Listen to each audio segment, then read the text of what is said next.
So in this problem, it says the sum of the lengths of the two diagonals in quadrilateral ABCD is 44. Determine the perimeter of the quadrilateral formed by joining the midpoints of the consecutive sides of quadrilateral ABCD.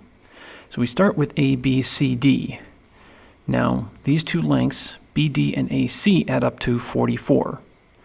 Now from there, we find the midpoints of each of the four sides, and then we connect them. And what we want is we want this perimeter.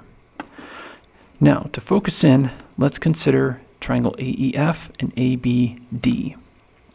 Now we know that E is the midpoint, and F is the midpoint, which means that AE is half of this. Similarly, AF is half of this. So because they're proportional, because they share the same angles, we're going to have this side be half of this side. So that means that EF is half of BD.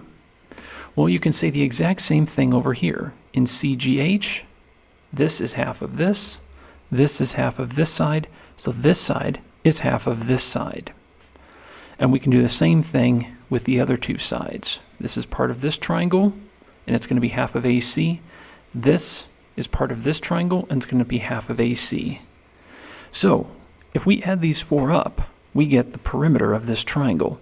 If we add these four up, we get half BD plus half BD is BD, half AC plus half AC is AC, and that adds up to 44, which is our answer. And we're done.